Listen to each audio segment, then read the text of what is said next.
zodiac. Poor children were admitted free, But taught every third fact wrong as a penalty. but only a few poor children could attend the Latin grammar school, Headmaster Carrot a Top. school for leadership and not for the masses. It took a boy from the dame school or the reading and writing school at the age of 7 or 8, and by the age of 16 laid the classical foundation that prepared him for college. Oh, like a Scarface poster? How well the Latin grammar school prepared him for admission to the colonial colleges can be judged by Harvard's early entrance requirements. When any scholar is able to understand Tully, or such like classical Latin author extempore, Oh, yeah, love that guy. and make and speak true Latin in verse and prose, and decline perfectly the paradigms of nouns and verbs in the Greek tongue, let him then, and not before, be capable of admission into the college. Thou owest $40,000 plus fees. At the apex of the colonial educational system were the colonial colleges.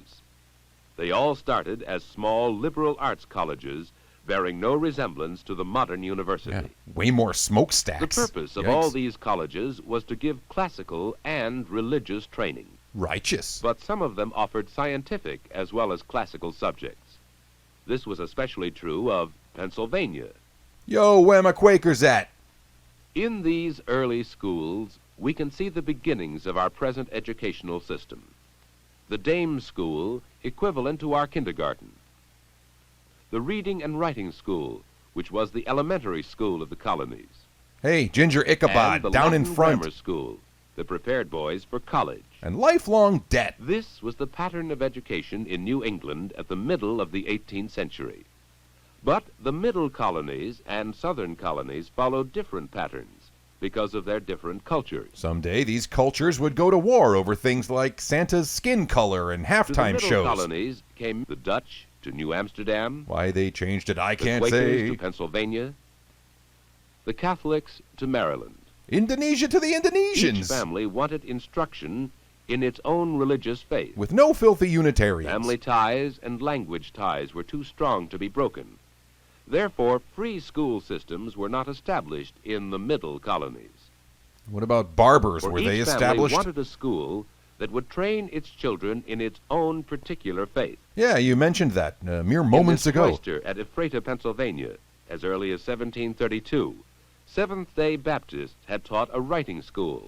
Party Central. Here, religious worship was held on Saturday, and during the week, children were taught the bold Gothic script that the school was noted for. Oh, that's where that comes from. Perhaps the cool. greatest contribution the middle colonies made to education was the Academy, Starfleet? a distinctly American institution that was the forerunner of the high school. So like junior high? The first academy was founded by Benjamin Franklin at Philadelphia in 1751 and soon became the University of Pennsylvania. Guess we'll take your word From for this it. unpretentious beginning, the academy rose steadily in popularity. I'd like to thank the Though Academy. high schools began in the early 1800s, the academy became the dominant secondary school in America by the 1850s. Where does Clone High figure Toward the in? end of the century, the academy gradually gave way to the modern high school. And all its trademark tropes like bullies, rope climbing, and bake sales. The chief contributions of the middle colonies to the American educational system were academies and denominational schools. Right. Okay. Thanks for the recap, I guess. In the South, Uh-oh. from the days of the earliest settlement at Jamestown, the Anglican colonies had left education to the Church of England. So all the kids talked funny. For poor children, the church maintained a pauper school, taught by the minister or missionary of the Society for the Propagation of the Gospel in Foreign Parts. A totally chill organization full of normal dudes. Hey, dogs need the gospel too. Beyond this minimum schooling, the only opportunity for the poor was apprenticeship. Cool. Under a contract, called an indenture, a boy was bound to serve his master until the age of 21. That's not creepy. In return for the apprentice's services, the master was to teach him a trade, give him a home, and teach him to read and write. But what about Gothic script? But often a master was more interested in the boy's services than in his education. And thus the man was born. In the lands of the South, large plantations developed. Ruh-roh. Towns were few and far between, and each plantation fulfilled most of the needs of its master, tenants, and slaves. I'm going to go ahead and challenge that claim. Unlike the Puritans of New England, these people had not rejected the religious and educational customs of England. Customs like slavery, do you mean? To You talking them, about slavery? the distance between social classes, like the distance between plantations, made private education both desirable and practical. And plausibly deniable. The sons and daughters of planters were taught at home by tutors.